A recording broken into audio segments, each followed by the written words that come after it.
Everyone, and thanks for getting up bright and early for a heavy discussion this morning, actually, to start off the MS day, really concentrating on treatment. When we talk about immunosuppression and balancing the risks, it's really about who to select. How do you know the right person to have a more aggressive approach with them? And all of this is based on a few premises. Let's see if I can figure out how to change this. Oh yes, my disclosures. And this is based on our idea of a concept of the disease that moves across stages. Maybe some of these are now passé because we're thinking that secondary progressive and primary progressive are perhaps not that much different from one another. But time is against you with MS, and this has been known for years. And if we think about what's going on, there is this threshold of disease activity where when demyelination occurs, occasionally it'll cross the clinical threshold and patients become aware that they have a problem. If you were to look at this stage, you would find out that there is previous demyelination, usually picked up by imaging, that had predated the crossing of the clinical threshold for this demyelination. But over the course of the disease, occasionally demyelination will cross the clinical threshold, patients will have attacks, but there's still a lot going on under the threshold that's usually picked up by imaging. We've also learned from elegant studies that now span over 100 years, that the pathology isn't just demyelination, that eventually the axons get stripped, and as a result of perhaps this continued attack on the axon, the nerve pulls back, and you get these so-called axonal boutons, which I think were first described by Charcot many years ago. And in tedious studies, Bruce Trapp showed that the greatest number of these are occurring in the acute, active, demyelinating plaques, which are usually best seen in the early stages of MS. And so to draw some similarities to other conditions we know, like Parkinson's, for instance, the first manifestations of Parkinson's disease are only apparent after a substantial number of neurons have already died in the substantia nigra. What if you knew when the first neuron started to die in the substantia nigra and you had an opportunity to do something? Wouldn't you do it then and try to prevent the continued loss over time? And I think the answer is obviously yes. So in an MS, we have an advantage because we know this is going on here. And once there's been enough accumulated loss of axons, you get this crossing of the clinical threshold, and patients start to realize that they are progressing. That's not when it started. That's when they exceeded their ability to compensate for all the losses that had been built up. And I would venture to think that once you're into this phase, there's very little that one can do with the current types of therapies that we have, because they're all aiming at something else. They're aimed at inflammation. And the type of inflammation that we see, which are focal pockets of inflammation, new plaques or plaques that start to expand, they tend to occur early in the disease, and there's a natural attrition of these types of pockets of inflammation as time goes on. And so your ability to change what is probably here the attack on the axon in the later stages with an anti-inflammatory therapy is very unlikely to make a difference. And that's what we've seen, because many of the medications that are very effective, which Andrew's going to tell us about after this talk, they're effective here. And that as time goes on, there's very hard to demonstrate any benefit, especially if you think that the course of MS is going to be continued progression it has had little effect at changing that course if you hit it late. And so that gives us this idea of a window of opportunity for treatment that probably opens when you're first aware that the patient has the disease, and I would venture starts to close somewhere after this axonal loss starts to exceed the clinical threshold, and because you've lost the battle essentially of using these anti-inflammatory therapies. Knowing where your patient is in this window is now key to offering them treatments. Because if your patient is really truly presenting early with a minimal amount of disease, therein you would want to have a treatment that is focused on being effective but also very safe, because this is somebody who's going to be in it for the long run, and the longer you expose people to perhaps potentially damaging drugs, the better the chances that they're going to have a problem. On the other hand, you may be dealing with someone at the end of the window. You don't have a lot of time. You're trying to make a difference very quickly. And under those circumstances, you may want to be more aggressive. I kind of think of it as like this. Once you've hit the disease progression stage, with the current therapies we have, there's very little to do.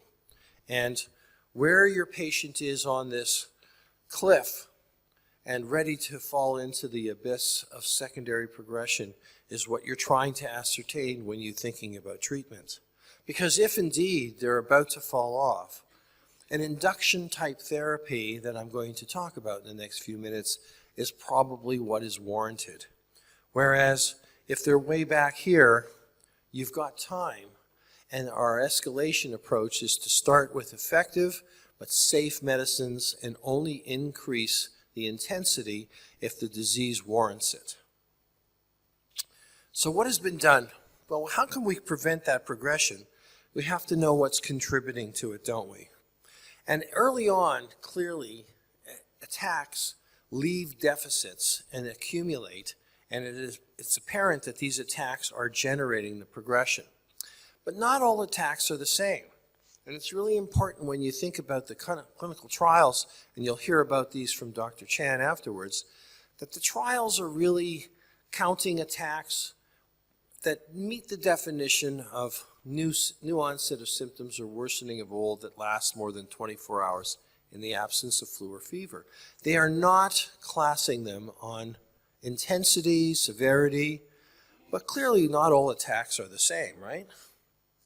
And what about progression? We use this silly scale of EDSS, but we know it's rather insensitive. It's a composite that we've come to live with over the years. It's certainly imperfect. But what about patients who actually get better? And we've had a real hard time in trying to ascertain recovery from attacks and actually measure it in some kind of validated way. I think it's also important to know how fast things are going. And you'll see a context of that in a moment. But if patients are slowly moving over 5 or 10 years, that's a different story than people who are quickly mounting the steps and accumulating damage.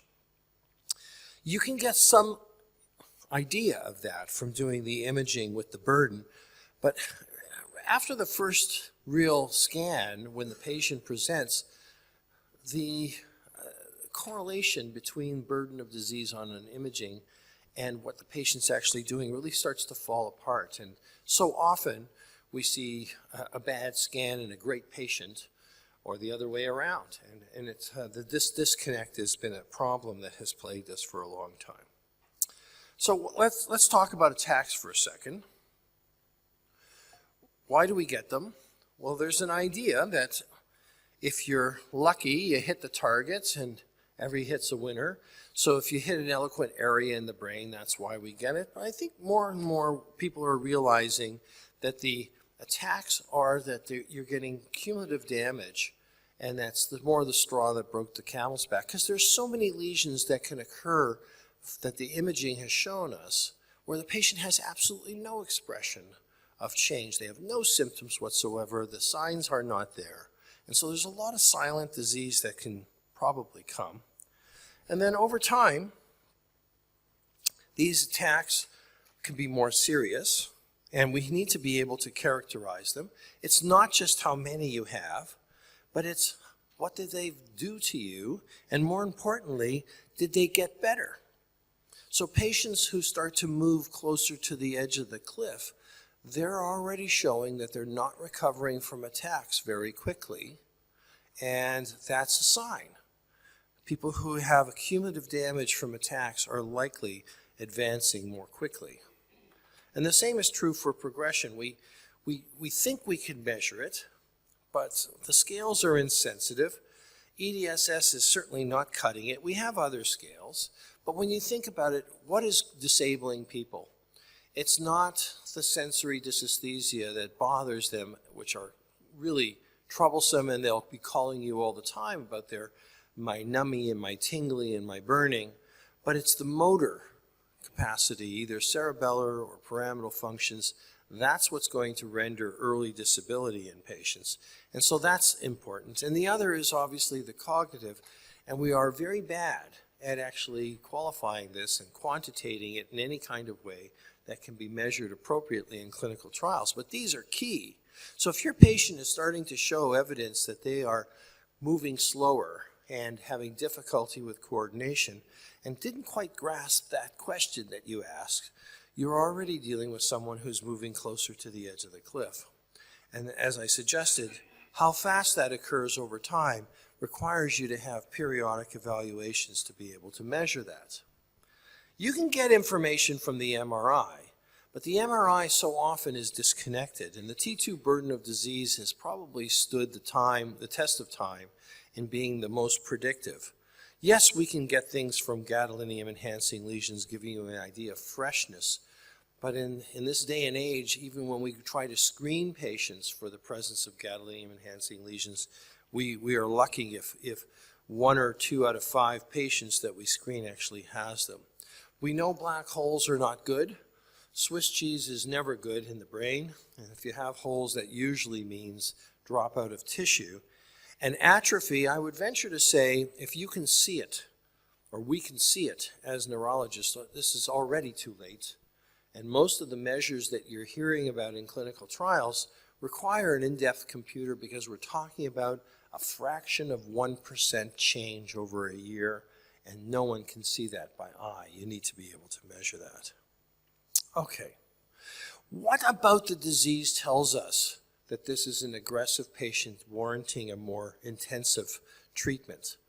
We could look at the history, and we know that especially early on, the attack number and the severity of those attacks predict someone who's going to do poorly.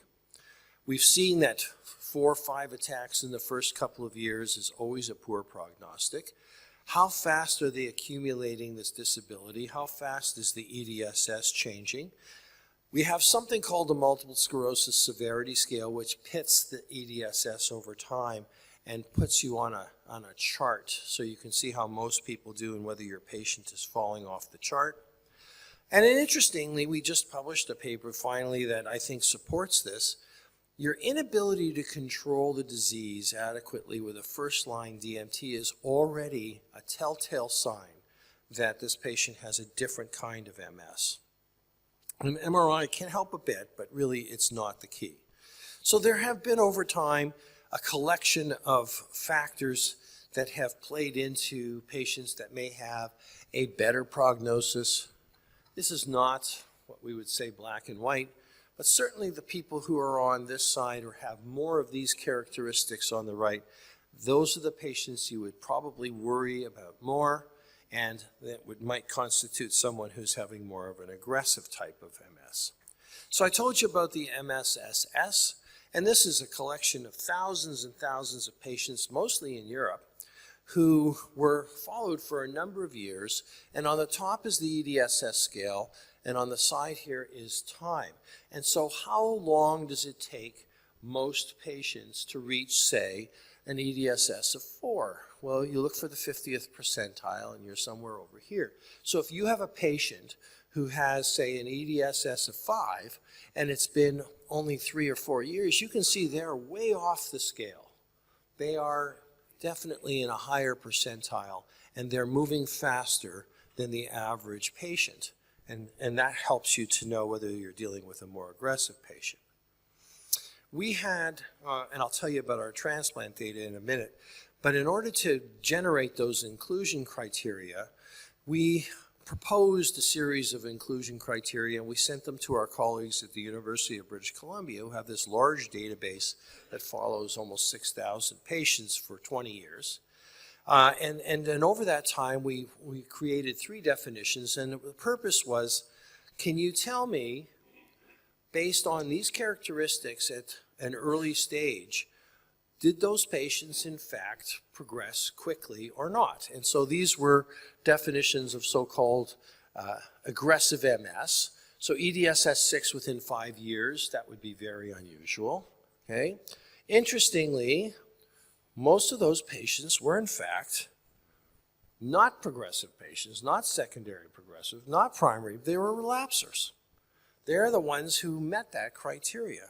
And if you look at some other ones, EDSS-6 by an early age, once again, most of those patients are relapsing patients. So you can identify an aggressive cohort of patients. So if that's the case and you've got a patient who's moving close to the edge very quickly, probably an induction approach is the way to go. And what have we used? Well, the idea of an induction approach is we're going to pick a medicine that is definitely having higher risks but has greater efficacy. You would hit them, you would pull back, and you may or may not give some kind of a, we'll say, follow-on treatment for maintenance. Much in the way cancer is treated, right? You hit it hard, you pull back, and then you have some kind of a maintenance treatment to try to keep the disease at a low basis. So that concept has been around for a while, and people have tried it. And usually with the more toxic agents like mitoxantrone or cyclophosphamide, which I'll get to in a moment. But some have advocated the use of these types of drugs. Now, here's the problem with a drug like natalizumab. This is an anti-trafficking drug. You're not doing anything to the disease but putting up a wall and preventing these cells from getting in. Does it work? Well, if you look at a sub-analysis of the AFFIRM study, clearly patients who had this definition of highly active disease were treated effectively with natalizumab. But at some point, you have to stop that drug. And here's one of the reasons why you don't want to use natalizumab in a very highly active patient, because when you stop it, all hell breaks loose because you haven't done anything to prevent the number of cells that are sitting there waiting to get into the brain and cause damage. So you'd need to have some kind of a strategy to get patients off of natalizumab. Well, what about the other anti-trafficking drug, the S1P receptor agonists, such as fingolimod? We have similar data here, that in highly active patients, subset of their original trials, there's no question that the drug can stop the disease activity. But are you doing anything to eliminate those cells? They're sequestered in lymph nodes. What happens when they get out? We've discovered that there's a lot of problems. And here's just a list of some. This was one of the most recent larger studies that was published last year. And all it was a number of women who stopped the drug in an effort to get pregnant, because the drug is teratogenic. They stopped the drug voluntarily, and they had massive tumefactive type attacks, and some of these they did not recover from. So what can you do for the patient that you want to induce? There are a number of agents around, and the one that was developed mainly for the treatment of MS was the Clarity study for Cladribine. These are the Cladribine tablets, but also Cladribine's been available as a parenteral formulation for many years. So this was the original study. That's actually the dose that you can give as an alternative to the tablets, which are available today, the parenteral. And what they saw in the same type of analysis, and I don't know if Andrew's going to go into some more about this in his discussion, but if you just look at the same type of analysis, the highly active patients from this original study, you can see that the drug is highly effective at reducing disease activity in this subset of patients. What about mitoxantrone? Here were a few studies where you could induce with mitoxantrone, And then following the treatment, you can see a cut down of attacks.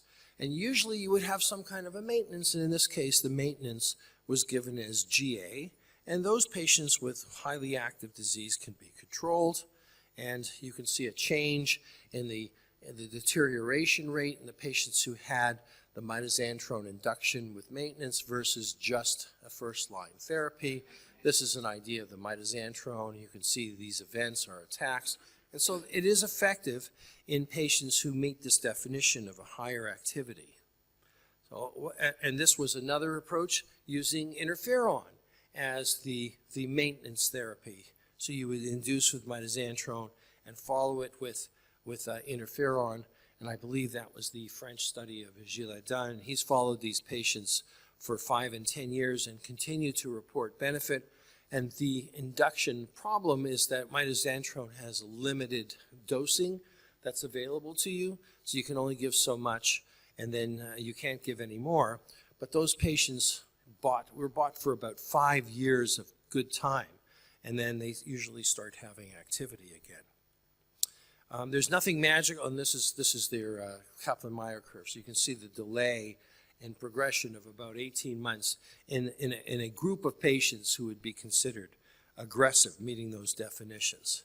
And it's not just mitoxantrone. It's any of these more potent immunosuppressive drugs, Cladribine, mitoxantrone, and then cyclophosphamide, which has been used for decades and has a little bit more of a better toxic profile than mitoxantrone.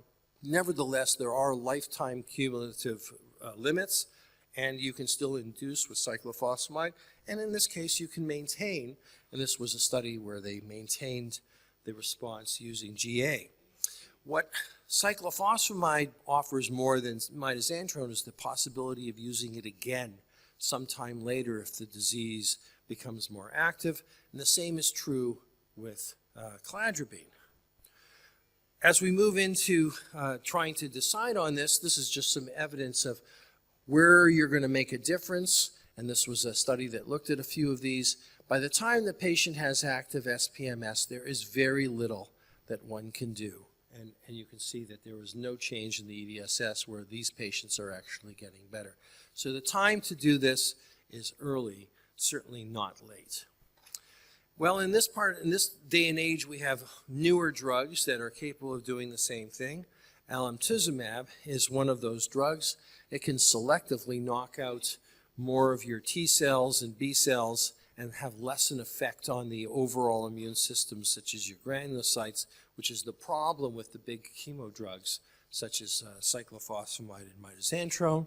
And we've seen good evidence that in a group of patients, CARAMS2 are people who have failed first-line therapies. In this group, we're looking at relapse rate and sustained disability progression. You can see that there is an effect relative to first-line therapy of alemtuzumab.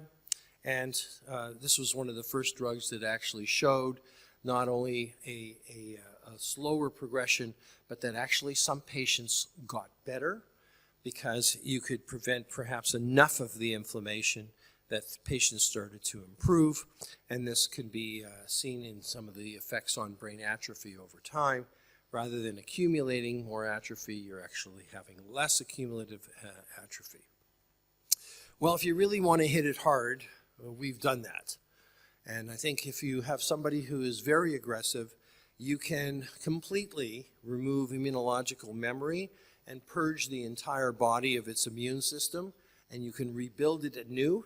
And we have shown that when you do this, you can completely shut down the MS for time to come. And just this is a bit of our data over time. You can see here, these are the attacks before the transplant, all the little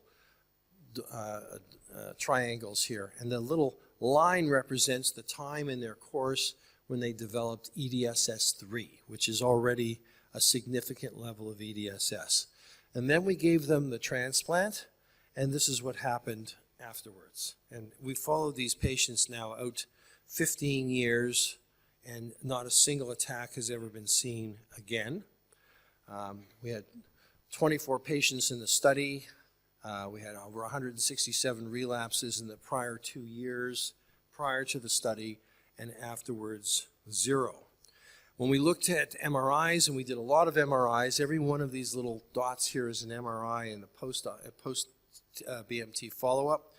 These little triangles represent MRIs that showed activity prior to the transplant, and following the transplants, we haven't seen a single new T2 or gadolinium-enhancing lesion well past 15 years in most patients. What did we do? Well, here's their progression rate. So just the idea of how fast these patients are moving. You can see how aggressive they were. Some of them were already at a 6, and they were there well within the first 10 years of their MS life. Following the transplant, this is progression-free survival. It includes, unfortunately, one death that occurred very early on when we were using oral busulfan instead of IV. Most of the progression we saw was in the first 2 years post-transplant, and then we didn't see any progression after that. And we predicted this because there's a certain amount of activity that comes before you intercede with a treatment. And if the progression is already moving and you introduce a treatment which is to stop new inflammation affecting progression in the future, the progression you're going to see in the first 6 months to a year is probably more a reflection of what happened last year and not necessarily a reflection of your failed therapy that you've only now introduced, if you believe that the inflammation today will affect progression tomorrow, as we mostly do.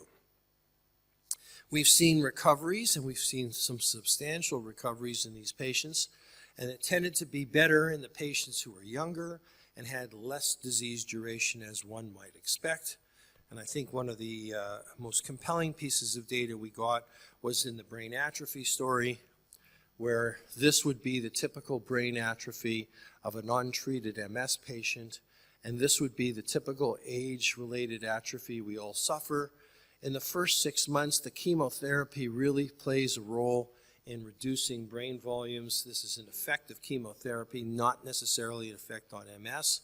That gets reversed in the second 6 months, and we were a bit discouraged at year 2 that we were seeing atrophy rates in these patients the same as untreated patients, but if you just followed them over time, the atrophy rate has consistently dropped, and the important message here is these patients are on nothing. Following the transplants, they received no disease-modifying medication whatsoever. They're on no maintenance, and within 5 years, they're already losing brain at the same volume as an age-matched non-MS control. We've subsequently done another, probably 25 now. We reported this at the ECTRIMS last year. Very similar patient groups that we've used exactly the same kind of transplant regimen, and we're getting pretty well the same kind of outcome. None of these patients are showing any signs of new activity. Just to position them here, this is the change in MSSS after their transplant. This was a non-study patient, so these are the patients we've done after the published study. Those were our study patients, and we managed to move them off that percentile curve in the MSSS. If they were getting worse, they would be moving up here, but most of them are moving down here, and so we're changing their natural history. Kind of the predictor would be the patients who are younger. They've had active progression with lots of activity. They're obviously, the best would be if they're still ambulatory, that relapsing remitters, or you can have early SP with attacks. There's nothing wrong with that. We don't think that the PPMS group would be affected, but we have seen some very rapid progressive patients that you can't almost see relapses in, so we have done a couple like that that are exceptional.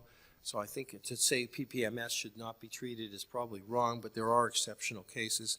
But the patients who have had long-standing disease activity with very little evidence of active attacks or inflammation are unlikely to benefit from such an aggressive approach. I think that's important.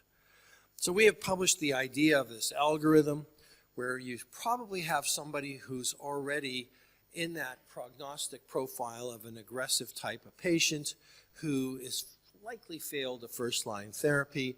Where do you go with them? Well, if you're in a center like ours and you have the opportunity to use something like an immunoablation and a stem cell therapy, that might be a very definitive treatment. But if you're not, what else can you do? Well, you probably have to go one of these routes.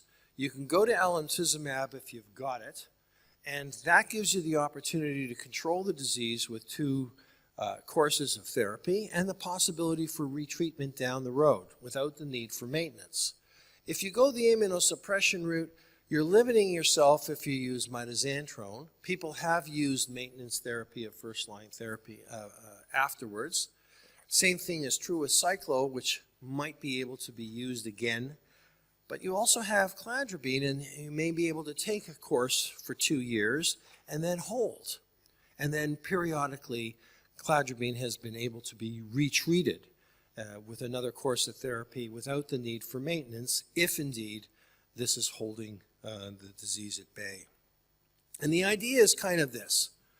If we think of disease activity over time looking like this, and we have our therapies that we give all the time or somewhat intermittently, but the point is if you sustain all these therapies, you're forgetting about another problem. And that is, you have the opportunity to control disease activity, but the immune system is also responsible for repair. And if you constantly give your medicine, you're not only suppressing disease activity, but you're also suppressing repair. And so we didn't see recovery so much with all our continual therapies. The concept of this transplant or alemtuzumab or induction approach is in one fell swoop, you knock down this disease activity and then you stop and you hold back and you allow the immune system that's going to repair, you allow it to come back unimpeded. And that probably makes the difference. And so when we talk about balancing risks of immunosuppression, it's really about identifying the patient who probably should be more aggressively treated. And if you find that patient, then that offsets the risk, because the risk of them having early disability is what you're trying to prevent overall. And how you deal with early MS will be now the topic of Professor Chan. So thank you very much for your attention. Thank you very much, Mark, for the introduction. I would love to thank the organizers for inviting me to give this talk. However, as I have disclosed in here, I'm not quite as thankful for assigning me this particular topic. Because when I first read the title, I had to look up the different connotations of the meaning of buzzword. And secondly, I asked myself, what do I know about the word immunomodulation? And I came up with the answer, I don't know anything about it. Although, I have to admit, we did deal with this kind of word for several decades, didn't we? So like in former times, we had immunosuppression, azathioprine, and corticosteroids. When I entered neurology in the late 90s, we did have something like immune modulation. At least that's what we described the drugs as being like interference in glutamate acetate. Then we had mitoxantrone, natalizumab. So we entered a stage of maybe selective immunosuppression. Now we're moving on, and we've heard that we're talking about induction or escalation. Maybe now also Gavin Giovannoni talks about PIRTS, pulsed immune reconstitution therapy. But now again, today we encounter the old word immunomodulation. So we encounter like a old boy band which has come back to town. So if I understand correctly, like boy bands, when I was a kid, like New Kids on the Block or so, they did reconvene, in fact. So this is somewhat reminding me of that situation. So when I saw that, my first reaction was, maybe the organizers are just wrong. Maybe immunomodulation is not a topic anymore. So I looked it up a couple of days ago and just hit into a PubMed immunomodulation, multiple sclerosis in review. And indeed, the organizers are completely right. So really, this word comes up back and is really obviously a scientific buzzword. So what is immunomodulation indeed? I don't know.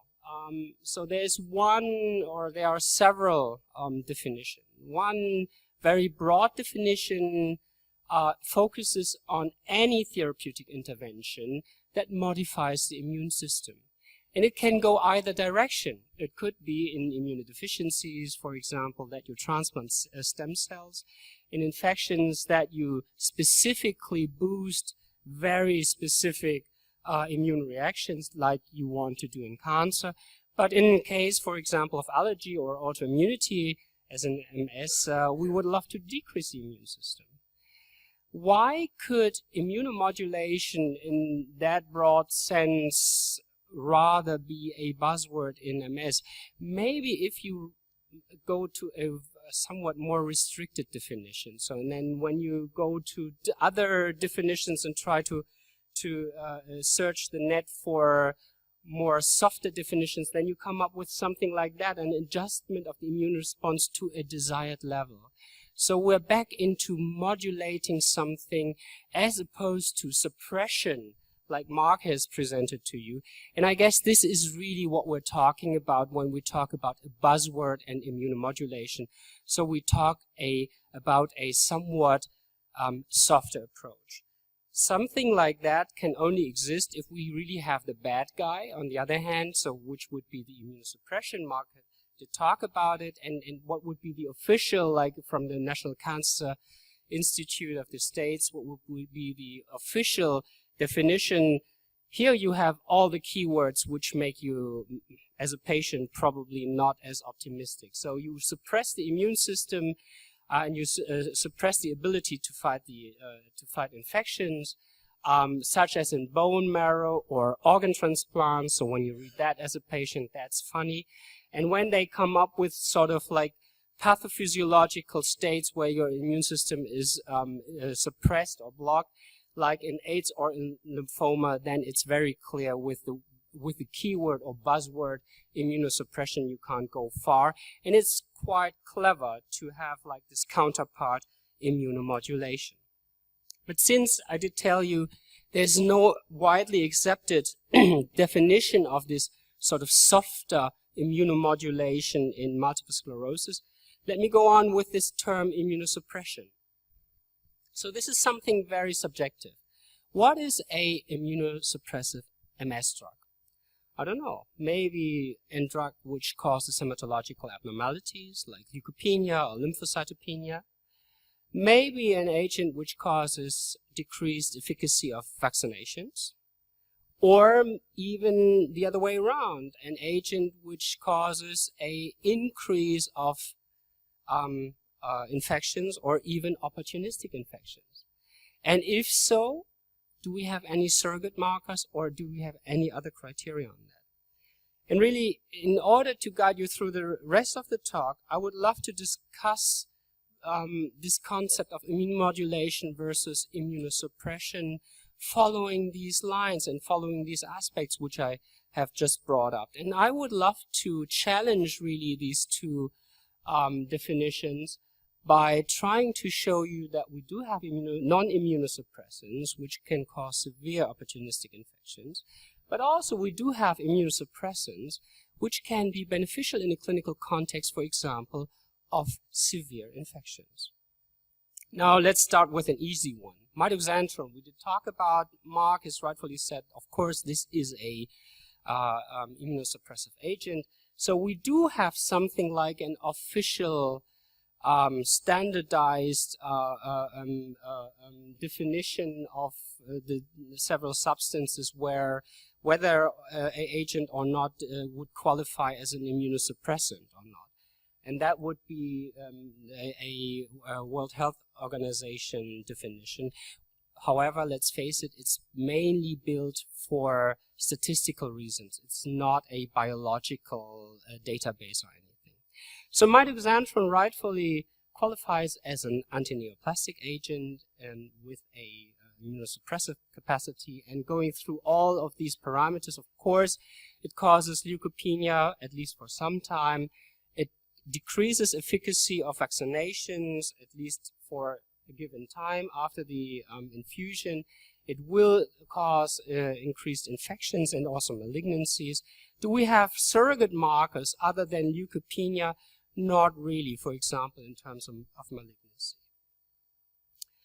Now, let's face a more difficult topic and a more difficult agent in terms of sort of describing it.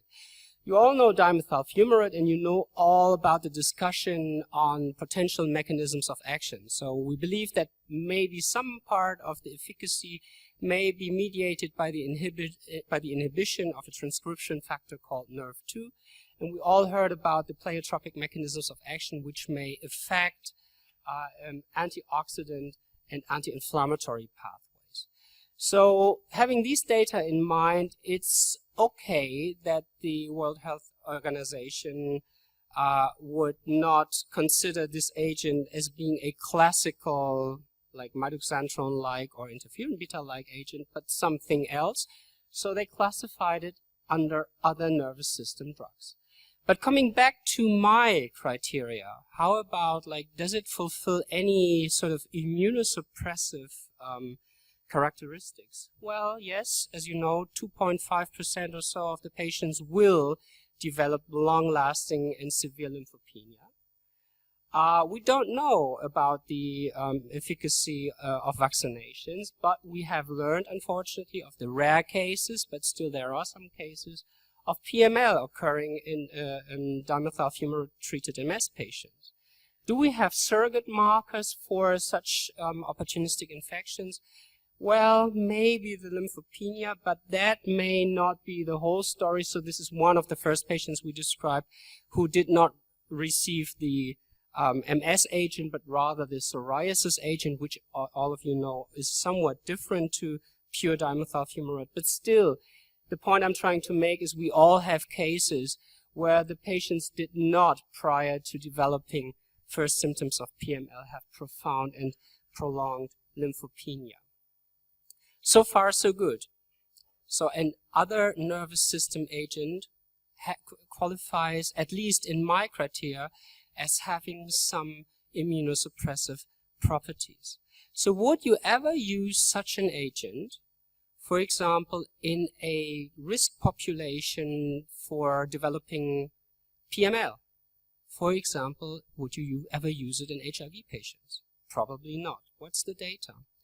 Well, there were interesting attempts, at least in vitro, and partly also ex vivo, to really use dimethyl fumarate and monomethyl fumarate as its metabolite in HIV infection. So when you in vitro apply dimethyl fumarate on HIV-infected macrophages, for some silly reason you observe that you decrease, that you inhibit viral replication. So that would be somewhat counterintuitive to what I have said. In a similar approach, we did something a step further on. So we really asked ourselves, would that be efficacious in also reducing neurotoxicity? So what we did is we had HIV-infected macrophages, put them together with microglia, and then looked at the neurotoxic capacity of these cells. And what we can observe is, yes, when we have HIV-infected macrophages together with microglia, then of course they are neurotoxic. But you can partially, at least, reverse and rescue the neurons by applying either monomethyl fumarate or teriflunomide.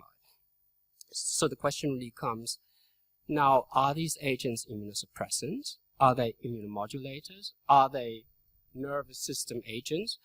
Or is that just like, falling far too short, these kinds of description? Now, I did talk about teriflunomide, and you all know leflunomide is sort of the mother substance. Do we have any data in vivo in these infections? Yes, we do have small studies. For example, in HIV patients, when you apply leflunomide, then you will not have any efficacy on, or any effect on lymphocyte counts, which is quite reassuring. Interestingly, however, even after only 1 month of treatment, you have a decrease of the viral load. This is counterintuitive, as I said.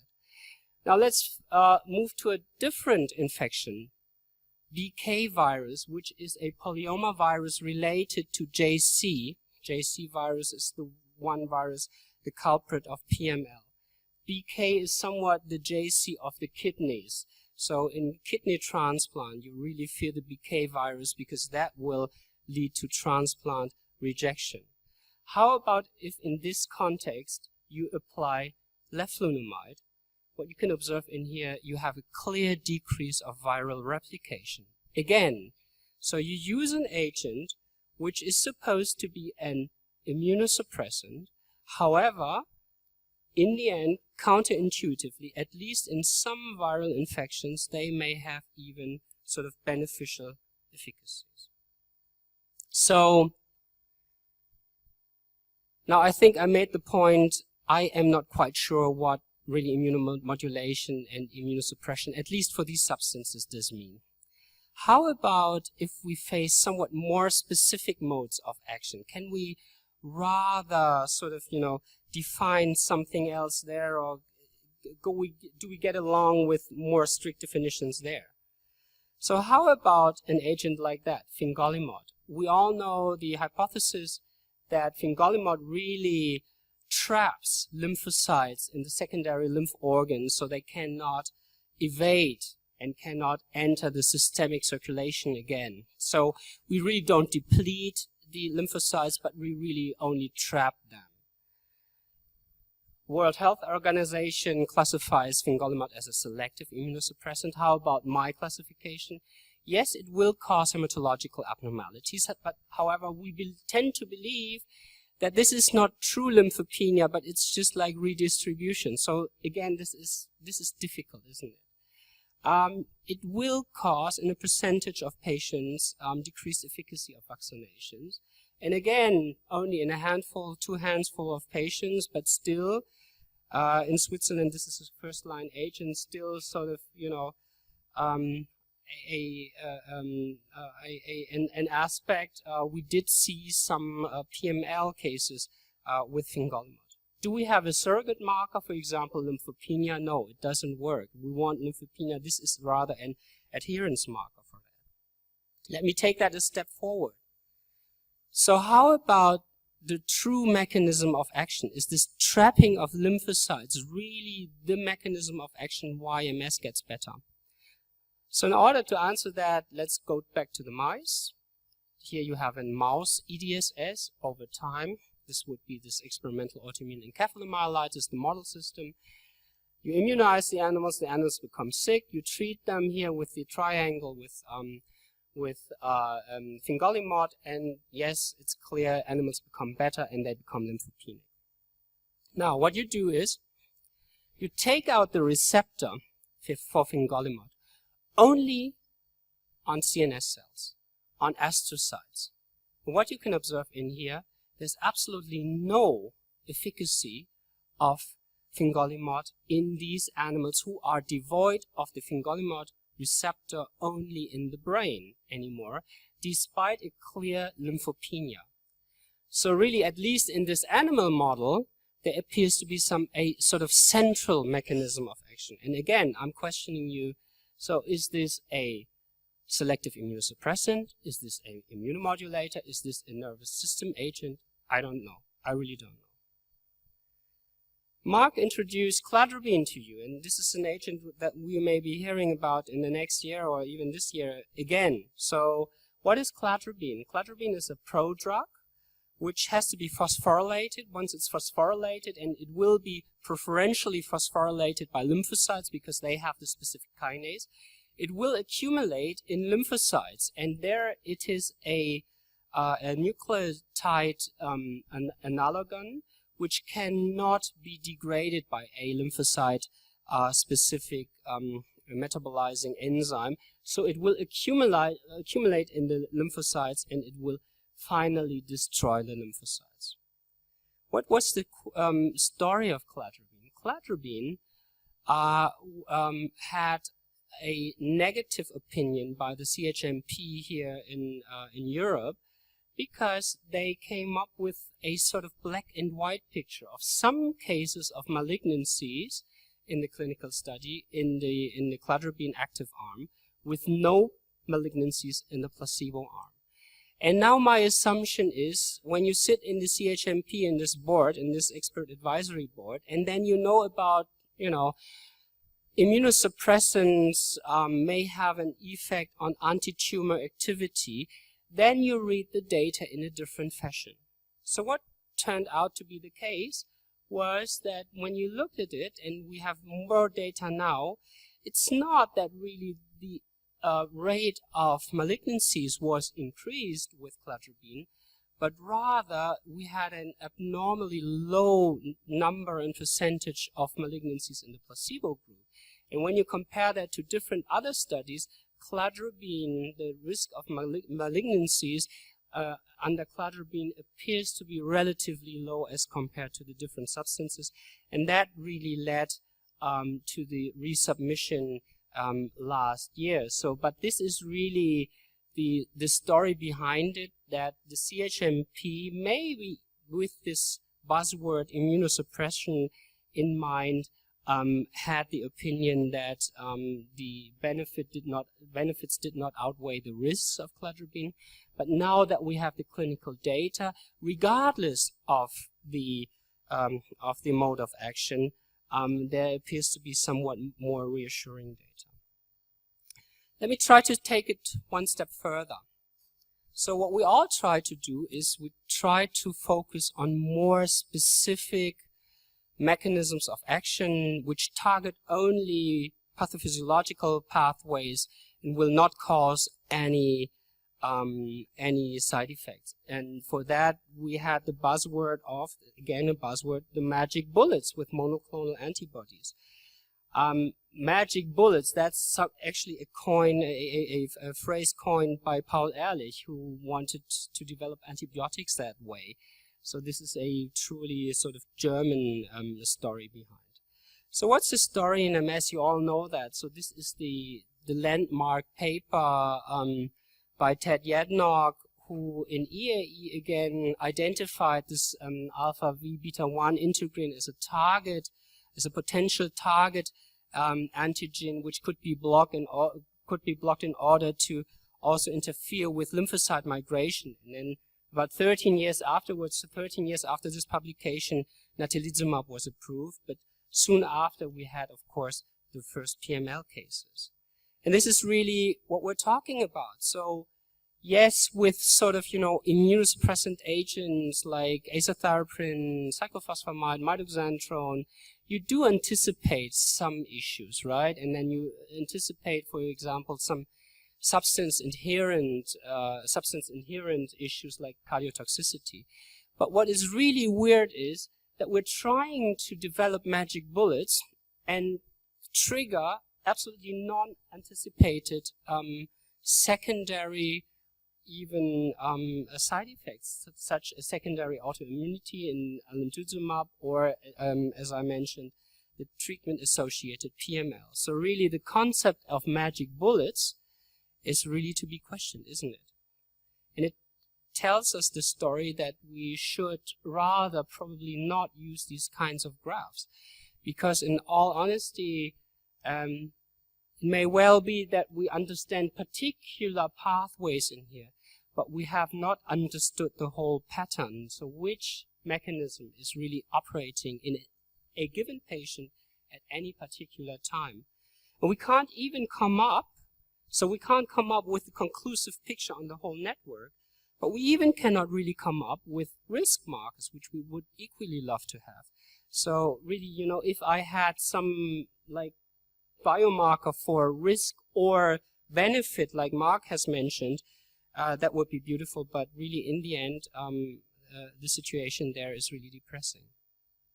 Have we learned our lesson? I don't know.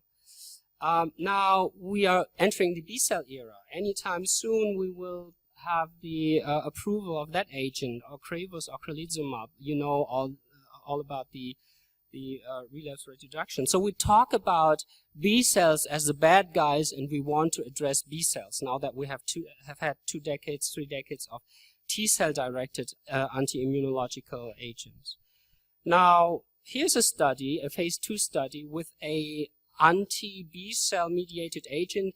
It's not directly against the B cells, but rather against some sort of growth factor, the fuel of B cells, with an fusion protein called atacicept. Again, here you see a clear dose-dependent efficacy, but it just went the other way around. So you had an increase of disease activity. Why is that? Because the network is just too complex. B cells are not just B cells. Of course, we do have also IL-10 secreting B cells, which may have some regulatory efficacy on other, for example, T effector cells. So really, it's not, again, B cells is the culprit, and if we attack B cells, that's the solution. So again, I think we are trying to sort of simplify issues which cannot be simplified. What other problems do I see with the terms immunomodulation versus immunosuppression? So, you know, we had this issue when a patient has received any immunosuppressant, then he's at higher risk of developing natalizumab-induced PML. So what's the mechanism behind that? Why would an agent which I have taken for a couple of weeks 5 years ago increase my risk today to develop natalizumab-associated PML?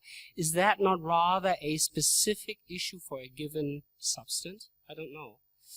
So how about the acceptance by physicians? So what Mark has said, how many of us would really dare to enter this immunosuppressant pathway? Or is it, you know, and that may lead to a therapeutic delay? Or the other way around, if I am being told this is a immunomodulatory agent, will I decrease my clinical vigilance? So this is all the issues, and also, of course, adherence and acceptance by the patients. So in the end, let me conclude. I learned my lesson.